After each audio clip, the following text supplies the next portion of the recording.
touchdown like the end zone. When the circle turn to my home, can't get me out of my zone. Go hard, or go home.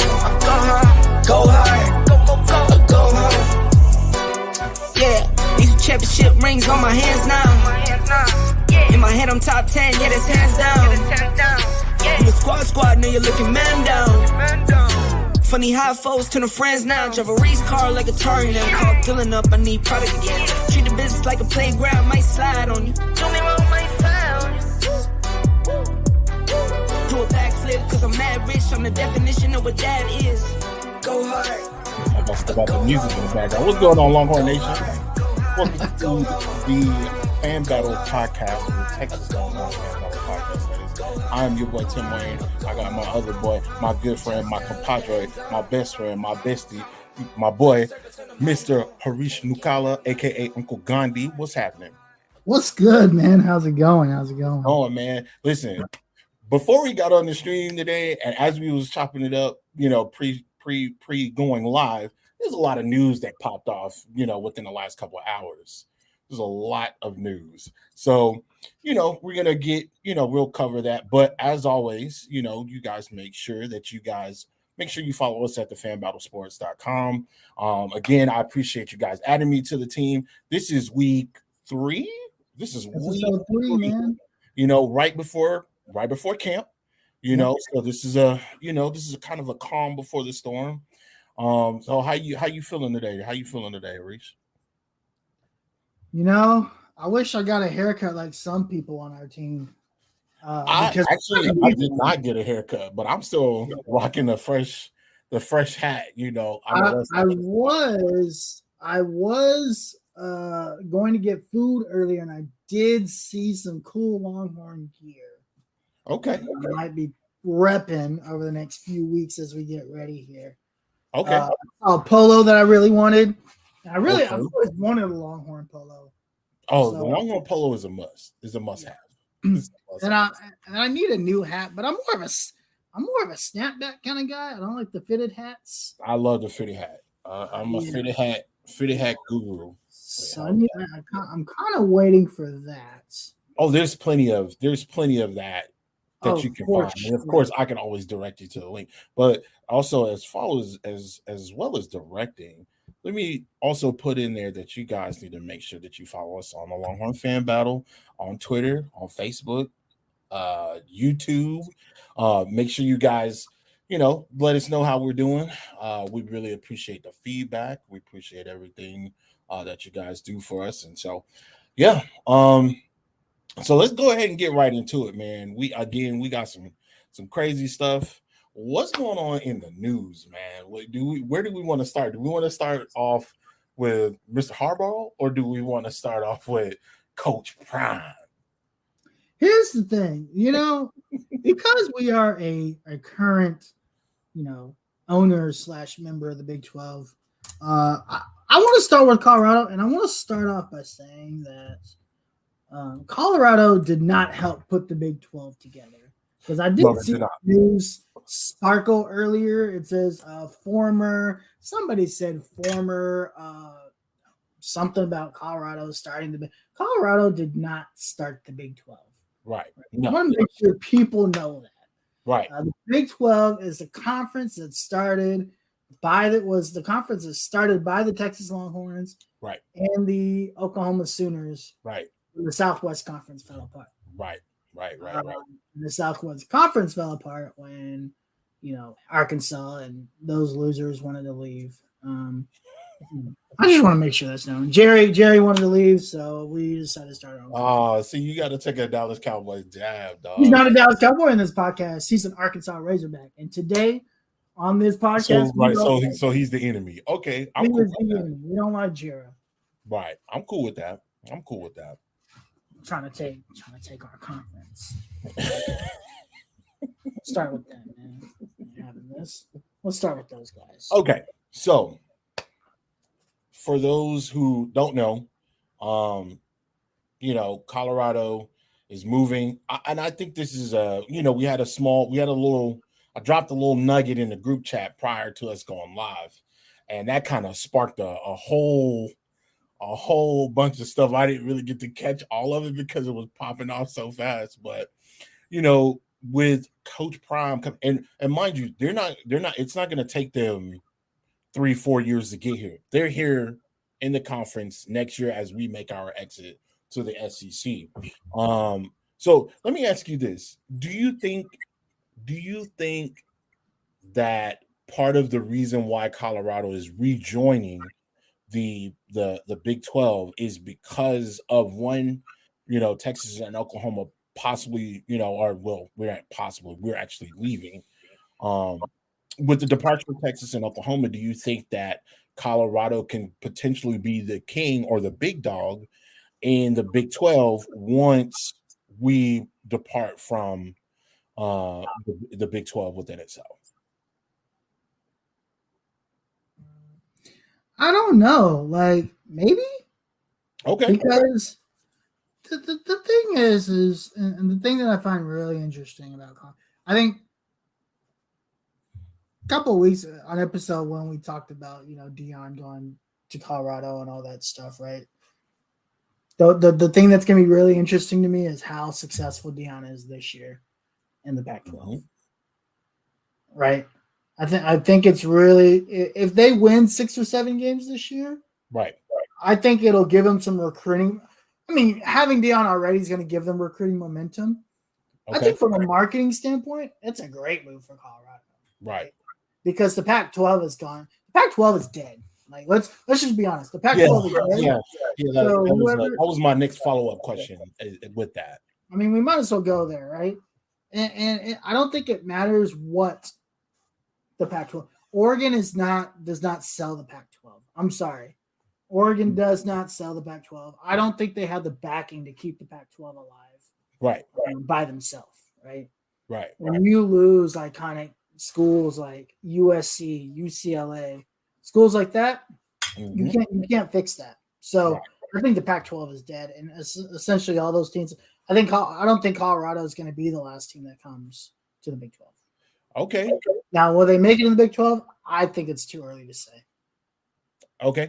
All right. So I guess my next question would be in regards to that is like, and I think you kind of like answered it already. What do you do with the remaining teams? Do you bring those teams over to the Big 12?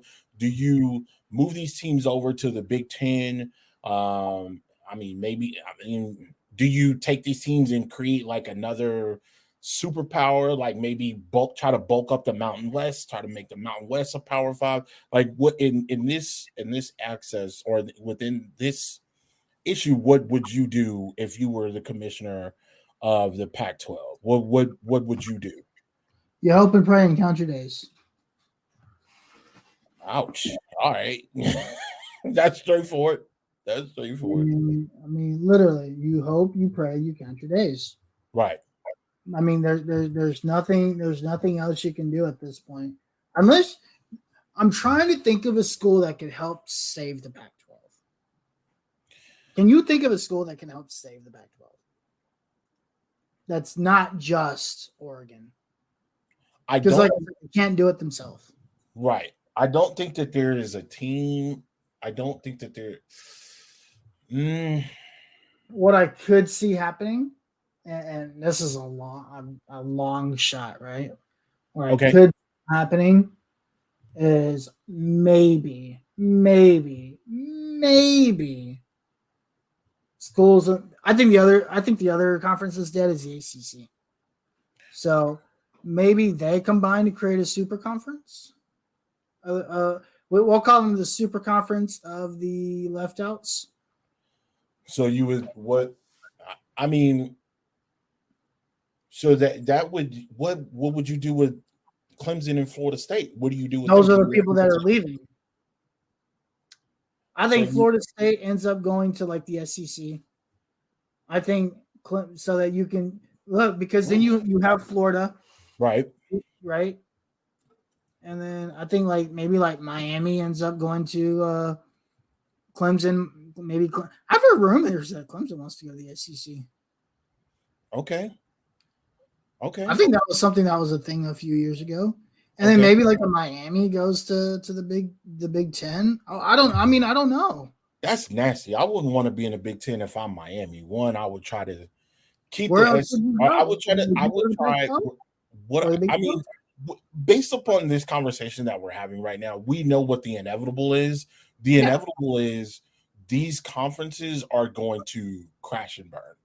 Yeah. Like, we know that eventually, and we've talked about it for years. I remember having this conversation with you when we were like young pups at EA, and we were talking about like the Big 12 not having a conference game. Yeah. And so like we didn't necessarily know what was going to happen.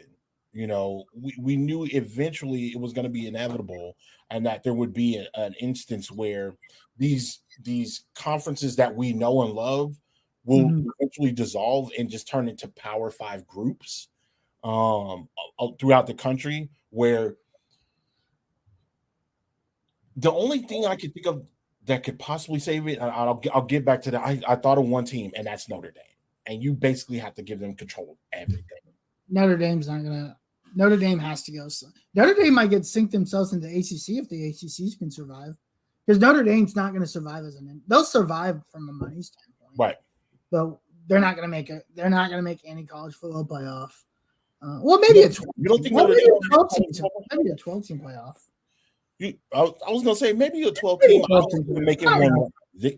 I don't see them making one right now because, again, their strength of schedule and the way they do things is just, like, just keep it honest, it's ass backwards.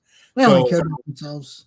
Right. And it's really hard to, and as much as they get the talent, because they get the talent out there in Notre Dame, I don't know how, but they get it. No.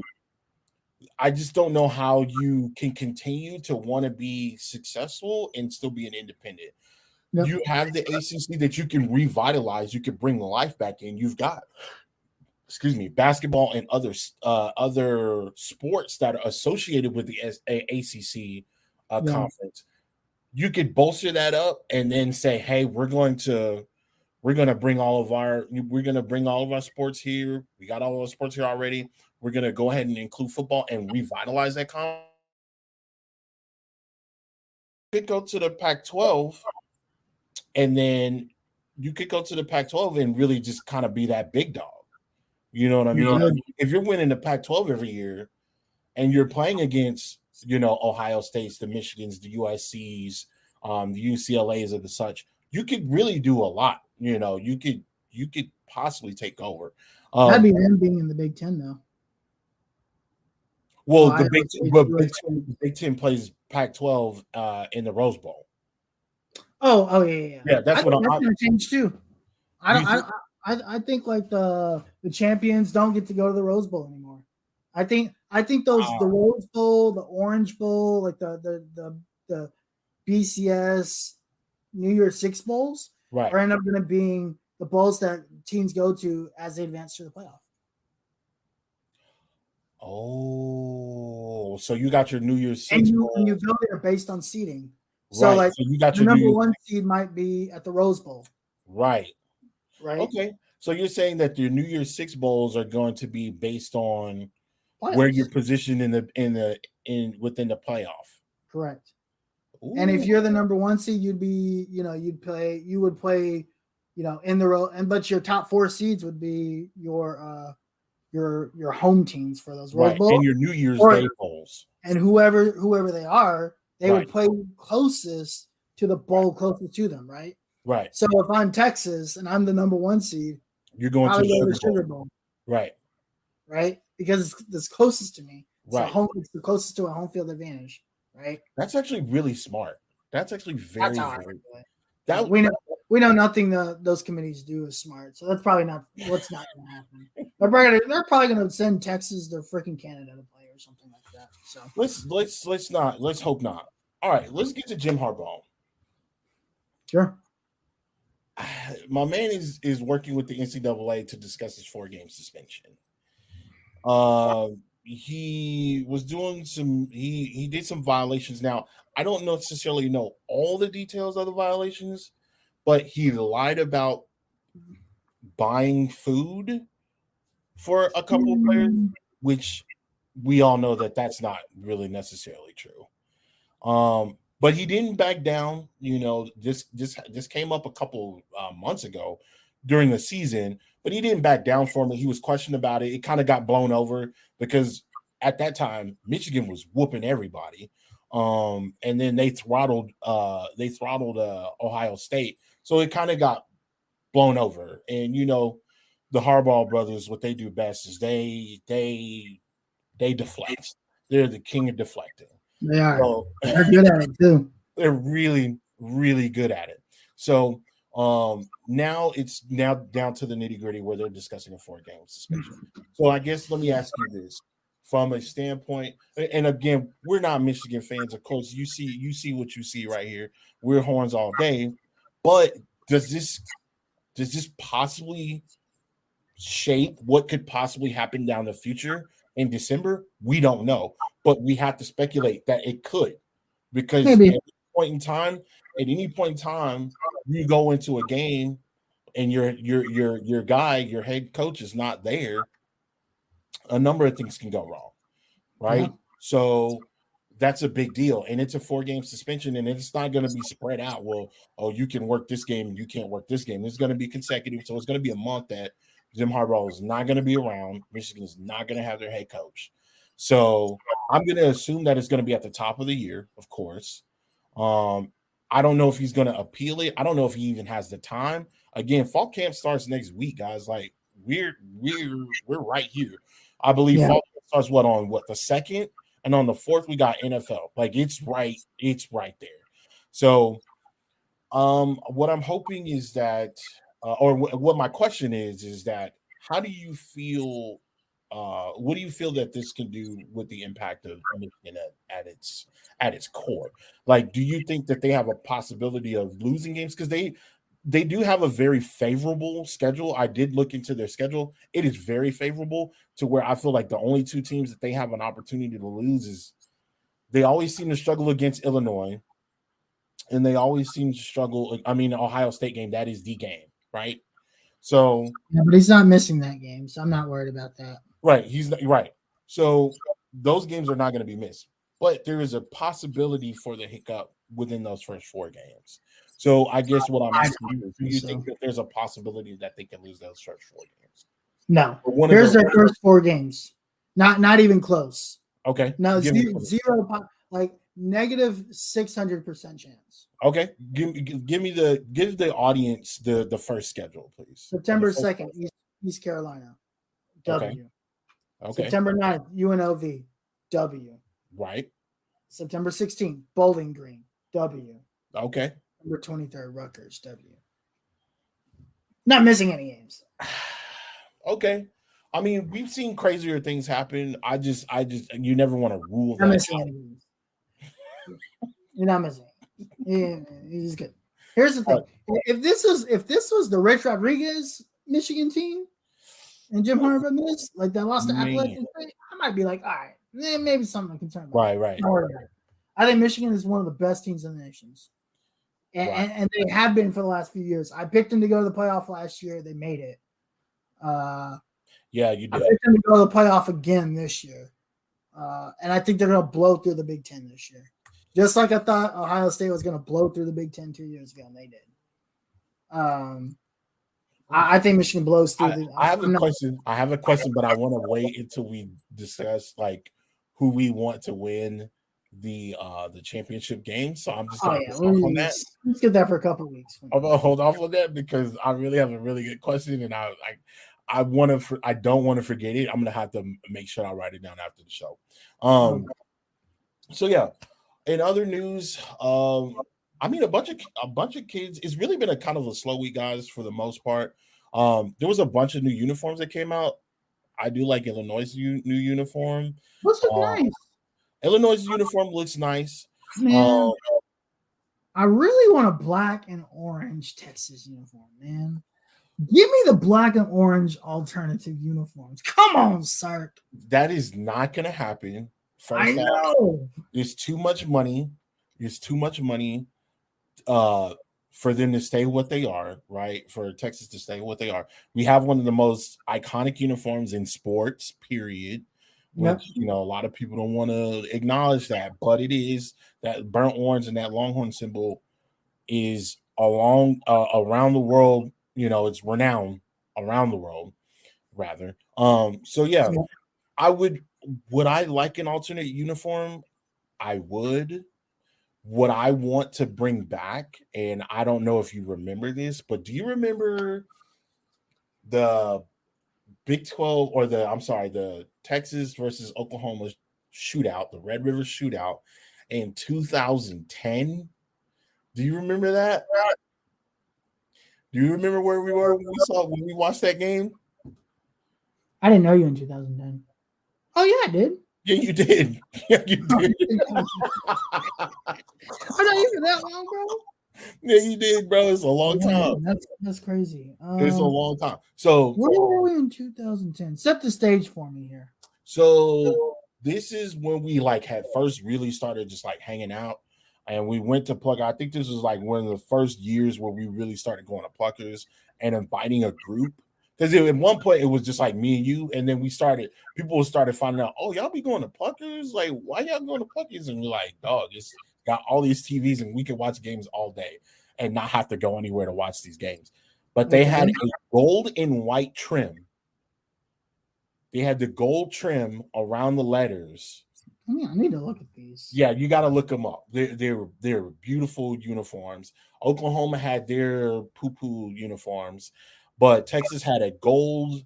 They had the they had the burnt orange, and with the burnt orange. Oh yeah. These uniforms, I do remember these uniforms. Right. So they had the gold trim. They had the gold Longhorn. Right. Yep. They had the gold Longhorn. They had the gold Big 12 symbol. I want something like that. Maybe for senior night, I think would be great. The Red River shootout would be great. Maybe even a big bowl game, like a New Year's. If we make it to a bowl, New Year's 6 bowl game, I think that would be dope. But yeah, it's not over the top. It's just enough. It's just enough. Now the black, I'm a fan of black. I got on a black t-shirt right now. I am a fan of a blacked out uniform.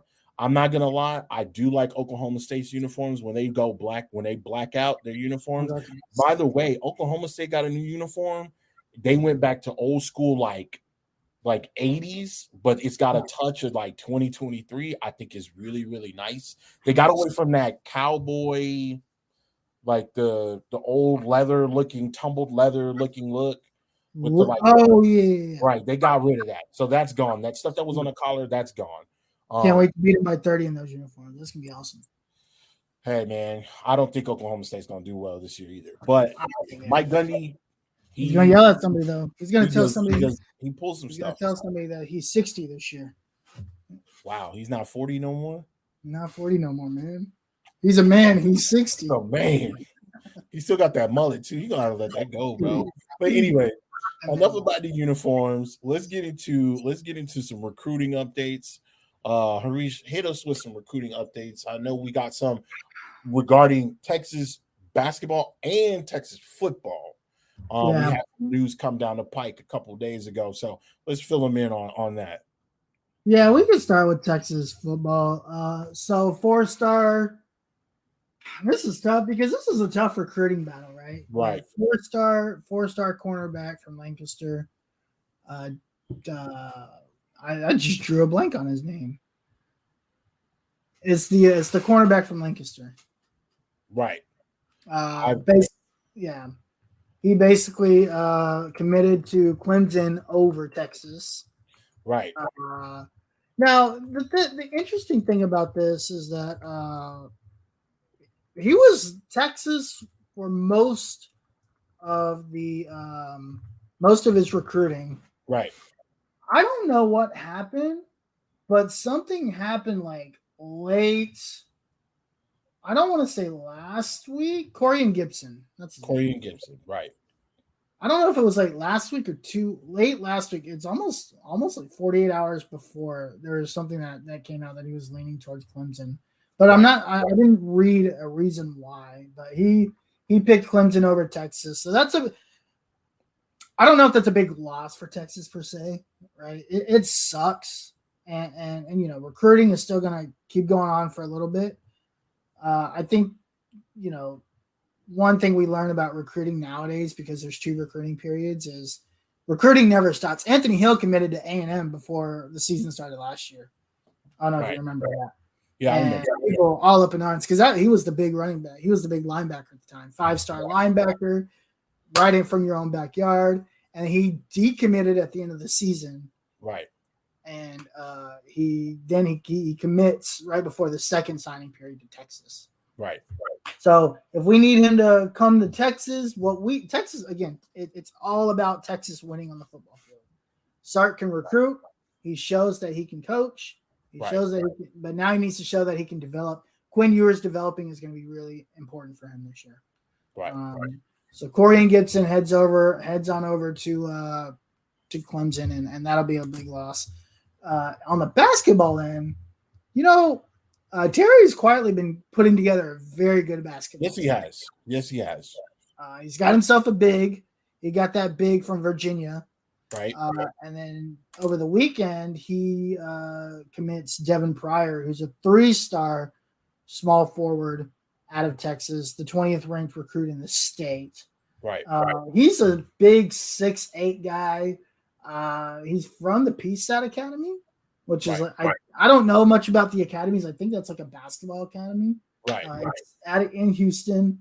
But Rodney Terry is he's quietly but surely putting a hell of a recruiting campaign on right now. Losing Derek Holland was not good, but Derek Holland ended up going to the pros, so there's nothing you can do about that. He's the G League, what is it called? The Elite, the G League Elite or G Elite, something like that. Right. It's basically a semi-pro league, right?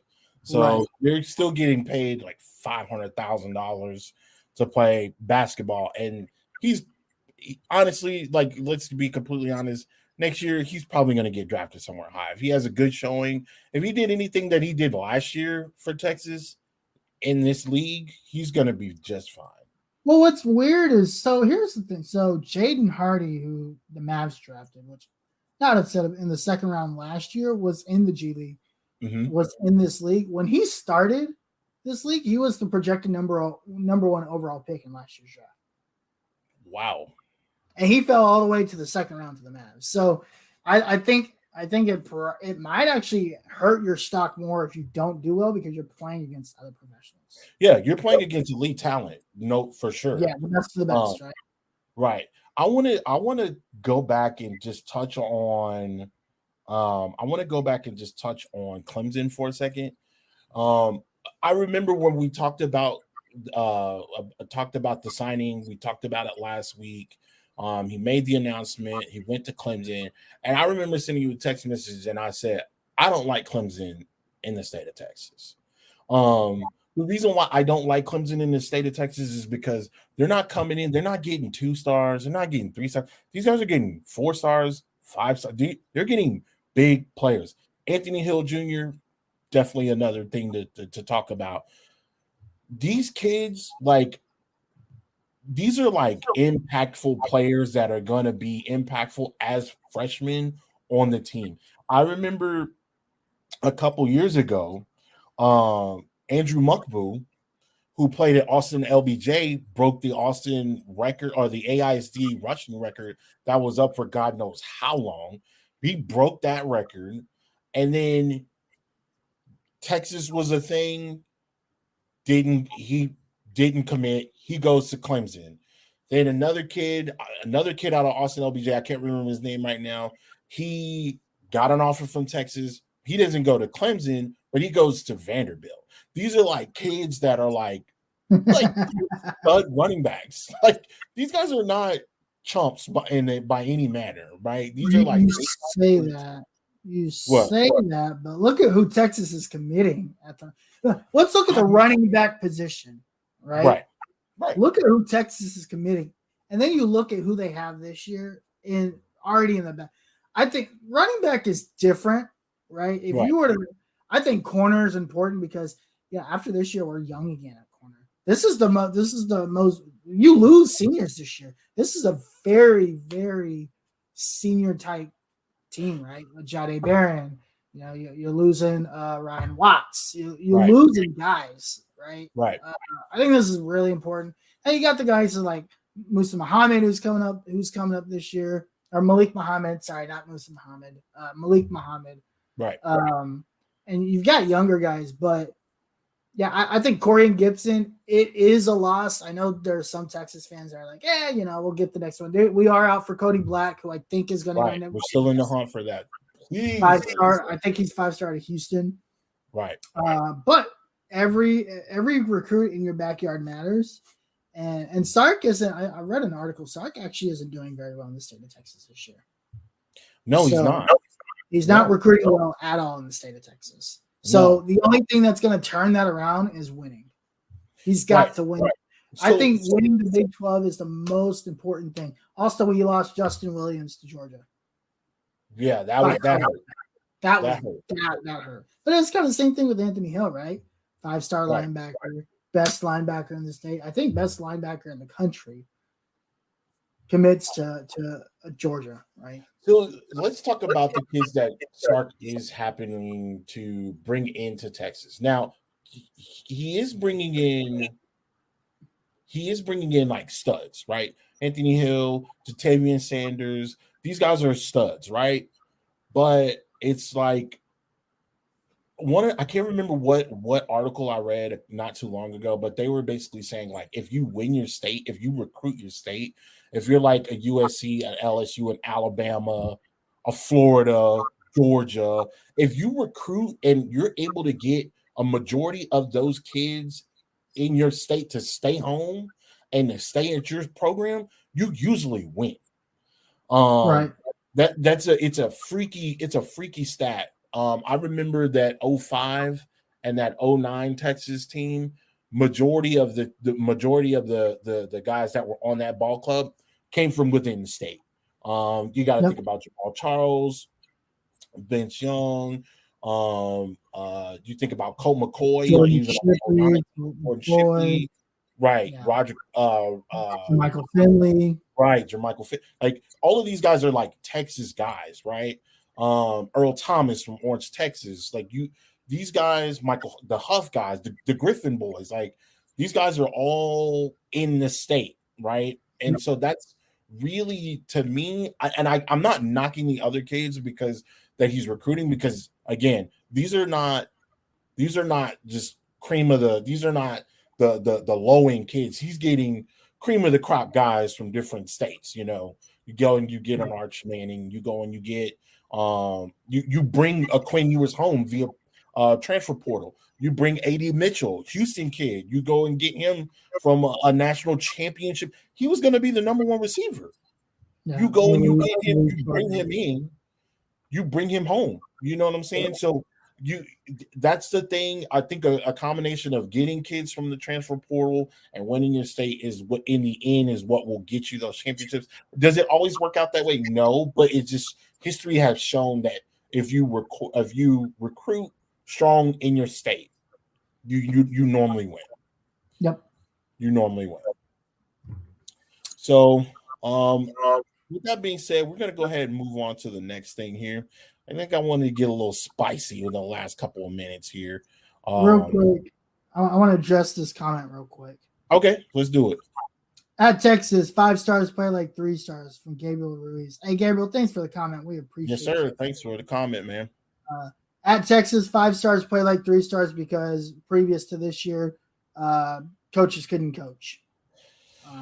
Coaches couldn't develop. Fine, develop. You got to keep in mind, just because you can coach, but can you develop the kids that you have? Just because you're a 5-star doesn't mean you're just going to automatically be a 5-star, right?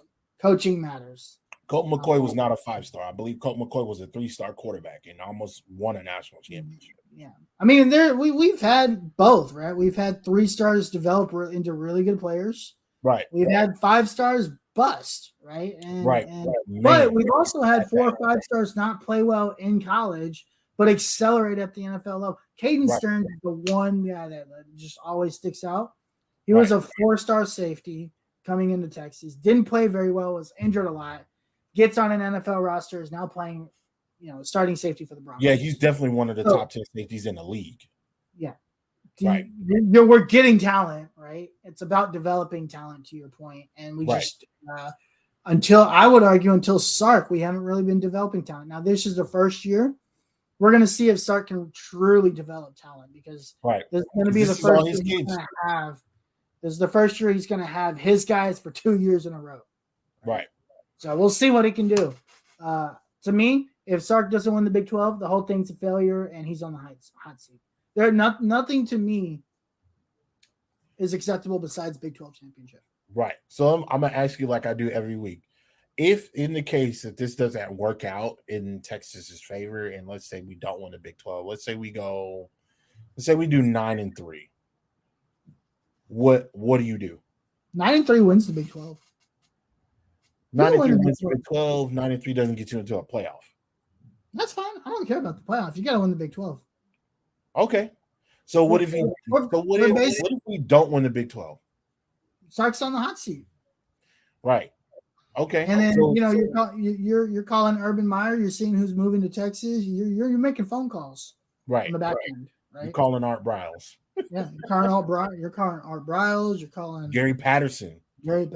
Hey, bring Gary Patterson's been here for a year. That would actually be a really smart move. Ooh, Gary Patterson would be perfect. Hey, you give good old Kirby a call. You want to talk about no nonsense? Yeah. Gary Patterson. Listen, you start looking around, because, and then now you start to say, well, no, because this is Chris Del Conte's really for his first really is, but again, football drives the university. So if you're not having success at football, nothing else matters. Right. Coach Terry can win. I mean, you got as an interim head coach, right? Terry got to the Elite Eight. Texas fans, it was cool for 3 days here. I mean, what's Sark going to do this year? Right. It's just the nature of the reality. We are it is the nature of the beast. The Longhorns won Big 12 championship and volleyball and the national championship. Don't care. Cool. Are we going to get Anthony Hill Jr. or not? Exactly. The school, the city, the state. All we care about is football. If you're not having football success, nothing else matters. Now, if you are having football success, everything is just a cherry on top. Right. Everything else is. So again, this was one of the lastly added topics to the show prior to us going live. And normally we would hold it until the week of college football, but I think that should be a bigger stage for us to talk about the college football playoff. Again, next week we're going to be focused on what we see at training camps and how we feel about what we've seen and so far. What we're going to talk about now is the Texas Longhorn schedule predictions. So based on the schedule, and I can go down that schedule, or if you want to, you can go down and you can tell me exactly where you feel that is going to be a trip. Yeah. What games do you think that we're going to win? Yep. And eventually, we don't have to talk about who we're going to see as an opponent. That doesn't have to happen. But what do you ultimately see happening with just the regular season in general? Yeah. I'm going to flip the script on you real quick. Okay. Because I just had an idea that popped in my head. Okay. So we've got, let's see, 1, 2, 3, 4 weeks. What we do is something a little bit different, and we break the schedule down. Okay. And we can start with the first, let's see, what is this, 11-game schedule? I think we should just do the first 3 games today. And over 4 weeks, we do 3 games at a time. Okay. Now, obviously, today will be spent, the next 10 minutes will be spent on 1 game. Right. Because so, we can definitely do that for sure. We can make up why Rice is going to beat Texas for 30 minutes. I don't want to make that up, but we've done it before. If Rice beats Texas, I'm not watching another game this year. Not watching another game. I'm firing Steve Sarkisian on the field. Are we at Rice? No, we're at home. That's perfect. You can go to We're at home. Slave. Yeah, we're at home. But do you remember a couple years ago we did struggle against Rice? Do you remember this for like a half? You don't want to talk about it because Tom Herman couldn't develop a moccasin. So I almost went crazy. That one half, that was the worst half of football I had ever seen Texas play as a whole. That was absolute they couldn't run the ball. They couldn't, and then for some reason, just plays just started opening up. But anyway, so we got Rice at Texas. I think that's a dub. Yeah, easy. 65-0. Texas at Alabama. Hold on, don't give me your thought. And then we got Wyoming at Texas. I think we both agree that's a dub. Yeah. So let's focus in on this Texas at Alabama, which is on September 9th at 6 p.m. That is the game, right? That is the measuring stick. That is the pendulum. That is the catalyst. That is everything that you could possibly need to propel yourself into a position for the year. I think we will see the best brand of ball, the best brand of college football, and the best schemes that we will see from Sark the entire year, other than one other game that's in Dallas down the road. I personally, right now, how I feel that Texas has a really, really good shot because they're an older team. They have more experience on the offensive line. They have more experience in the secondary, and they have more experience at the quarterback, which is the most important position to have. Now, do we know that Nick Saban is a beast at finding quarterbacks that just so happen to work in the college atmosphere? Absolutely. He won a national championship with Mac Jones. Okay? We had no idea who Mac Jones is. I'm not even going to try to pretend that who he was. So with that being said, I don't think it will be a blowout. But I do, as of right now, if you said, hey, Tim, like, what do you think about this based on position, based on those positions alone, and having depth at those positions and having experience at those positions, that's where I feel that we have the biggest shot. If you think about the game last year, where did they have more experience? They had more experience at the quarterback position, because that's who ended up making the play to win the game at the end of the day. So I feel like, with that being said, I feel like Texas wins that game. I don't want to give a prediction. I think we can worry about that as we get closer to the season, as we get closer to the game. We'll come up with a score. But as I feel right now, and this is, again, based off of gut feeling, based on the depth, the depth and the experience at the quarterback, offensive line, and skill positions on the defense, I feel like we have a better opportunity to walk out with a win this year than we did last year. I would agree with that. I think this is really where Sark is going to either take me or he's going to lose me. Okay. I think I'm not going to give away scores, but I think we jump out on I think we lead by at least 2 touchdowns in every game to start the game this year. Okay. Every single game. Okay. Including Alabama. And the reason why is because Sark has shown he can prepare teams very, very well. Last year we were up 14, 17, 21 points multiple times in the first half. Right. What I don't if you look at just the first half of those games alone, Texas looks like one of the best college football teams in the nation. I think I saw a stat. If we just went off the first half scores, Texas would have been undefeated. I think something or 11 or 1 loss. I don't think they trailed any game at halftime. Except TCU, so they would have had 1 loss. Right, TCU. Right. and that was just a weird game, but it was a weirdly crazy defensive game. I think Texas loses one game next year. Okay. I don't think this is that game. I'm see, and I feel you. I think Texas does drop the ball one game, and I don't want to. We'll talk about it as we get later on in the season. Yep.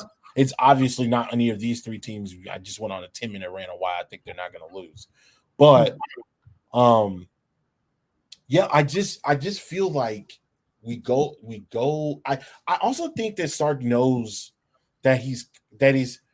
I don't think his seat is hot, but I think it's a little warm. I think it's a smidge warm because again, it was kind of based on that statement that you said earlier. Tom Herman's got all these players. He's getting all these players. He's getting the best team. He's getting the best guys in the country, but they're not producing wins on the field, big wins. Now, did Tom start out on fire? Yes, he did.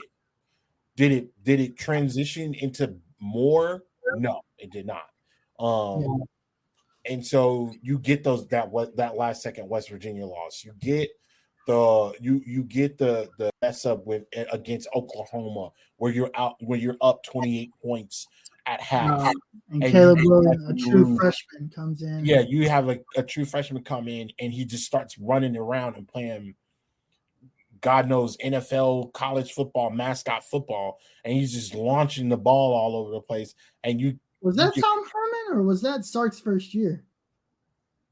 I believe that was Herman. I think that was Sark's first year. That was 2 years ago. That was Sark's first year. Even more. Even right. So you're proving my point right. We can't afford. You can no longer. And I believe we talked about this the first podcast we did, and it's like that's somewhere in that locker room needs to be to finish the fight, finish something, play a whole game because you are the best one of the best play callers in the nation. At one point in time, when you were at Alabama, you were the best play caller in the nation. You get this team, you jump out, you're beating people over the head, and you're not able to complete the full game. So I think if you don't do this, and some people expect Texas to just lay an egg. I don't see that. I think you're silly if you don't see Texas as at least being a fighter in this game. Both teams, even though there's still some young spots within Texas, but Alabama's got some talent there too. Let's not just sit on Alabama and say they're not going to win. You got a pissed off. Nick Saban is pissed right now, so that's another thing. I would say that Texas has the better roster because of who they have in certain positions. We have the best left tackle in the game. We have the better quarterback. Right. I would argue that we know of right now. Receiver. Yeah, we have the better wide receiver. We have the better tight end. Again, the best offensive lineman. Well, we literally had the best of almost every position. You check off the boxes. It just looks like this should be. We know it's not going to be an easy. It's not going to be a cakewalk, but we know what we know. Let's just call defensive line a toss-up because I still don't know about our defensive line. We have the best linebacker. Jalen Ford is better than any linebacker they've got on their team. I think we have the best secondary. Like we've got the best at pretty much every position. Right. So the stars are saying that we should win. Right. But we don't. No. And in college, play a big role. In college, coaching matters. Right. I hope Paul Chryst is the saving grace for Texas. Right. As the analyst that says, Sark, shut up, do this. Right. Because I've heard that he's been told to do that in the past and he did not do that. And it's cost us games. I've heard like last year before, there would be like often analysts saying, hey man, we should probably run the ball again. And like, no, it's not working. We need to pass. Really? Yeah. So I'm hoping Sark grows as a coach. And if he does grow as a coach, I think we're going to have a special season. But like I said, that's just how I feel. So I do think starting out 3-0, and then also this game is important because it's a potential changing of the guard game. It is I'm glad that they scheduled it early in the season because, again, you could bounce back from the loss. Alabama is not at full strength, I believe, currently right now. But, you don't want to play Alabama later in the year. You want to play them as early as possible. I don't know. I kind of hate the way non-conference scheduling works. I wish you could schedule some of these non-conference games later in the year, like the flexibility to have that. So you're saying like in the middle of like playing, like going from Texas Tech to Alabama? That would be nuts. That'd be nuts, but I kind of wish it worked that way. Ooh, man. For scheduling's sake, for like truly, if you really want to know, if you want to know in November who the best team is, right. I want to see Alabama playing, Southern Eastern Coastal Carolina, like they play every. Come on, man. I want to see. I also don't want to see them play LSU because there's 6-7 games in their conference schedule. I want to see how you stack up against a Texas, right, in week 10. Right. Okay, that's cool. And on a neutral field, fine, whatever. But in the NFL, you don't get to choose when you play your non-divisional games, right? Right. I'm not saying the college needs to be the NFL, but it's the same. It's basically money-wise, it's getting up there. You're paying your players now. You're paying them to win. So you should be able to go to a neutral site week 10 and play Texas. Hey, I'm not knocking that. That is definitely something hopefully that we can ask next year at the Big 12 Media Days. We can ask I'm not asking them nothing at the Big 12 Media Days. I'm sorry. SEC Media Days. My bad. I'm not asking nothing at the Big 12 Media Days. What I think, like I said, and I think as the NCAA disseminates, as I said in week 1, I think things like this will start to be possible. Right. I think these conglomerates are going to start controlling things. Right. These little groups of people, and the NCAA will eviscerate. That's what it's looking like more and more as the days go by. You just don't, as a Colorado, if you think about this 3 years ago, 2 years ago, we would never think that Colorado would just be like, all right, we don't want to be in the Pac-12 no more. Next year we're going to the Big 12. Yeah. That would never happen. And Jim Harbaugh would have been fired for lying to the 3 years ago. Right. Not a 4-game suspension. Right. The NCAA is losing their power. Right. Okay. Well, did you have any partying shots before we head up out of here? Not really. I'm just looking to fall camp. I don't know. Do we have any public practices this year? I didn't see anything. I believe that there's one on the 2nd, which is that's Tuesday. So we'll figure that out. If it is, you might get some information from us from after our fall camp reactions. Instead of, hey, I don't know what we could possibly do. I don't know if we could end up there or what. But if it's open and we can get to it, I'm definitely trying to get to it. For sure. We'll really make it happen. Right. So, guys, once again, we thank you guys for joining the Fan Battle Sports, Longhorn Fan Battle Sports podcast. Again, make sure that you guys follow us at Fan Battle Sports. Make sure that you follow us at Longhorn Fan Battle Twitter. Or I don't even, is it called X? Is it called Twitter? I don't know. It's called Twitter. I ain't calling it X. I'm not calling it X. I'm not with that, dog. You're gonna have to figure that out. Make sure that you guys again follow us on Twitter. Make sure you like, share, comment, and subscribe. Every comment, feedback is always permissible. I'm definitely big on feedback. So if there's anything that we can do to make it better, please let us know, and we'll do our best to accommodate and do what we want to do. We want to make sure that we get this big. We want to get this up and coming. We're trying to get on the field. You know what I'm saying? So by you guys running up those likes and those comments, gets us closer to the field. So my name is Tim Wayne. My man Uncle Gandhi over here. We will catch you guys next week. Make sure you drink your water because it's hot outside. Watch out for those aliens and make sure you mind your business. Till Gabriel. Welcome more until you sucks. Yeah, these championship rings on my hands now. In my head, I'm top 10, yeah, that's hands down. You a squad, now you're looking man down. Funny how foes turn to friends now. Drive a race car like a Atari now. Call filling up, I need product again. Treat the business like a playground, might slide on you. Don't me wrong, might slide on you. Do a backflip, cause I'm mad rich. I'm the definition of what that is. Go hard, or go home, go home. Go hard, go hard, or go home, go home. Go hard, go hard, or go home, go home. Go hard, go hard, or go home. Touchdown like the end zone. When the circle turn to my home, can't get me out of my zone. Go hard, or go home.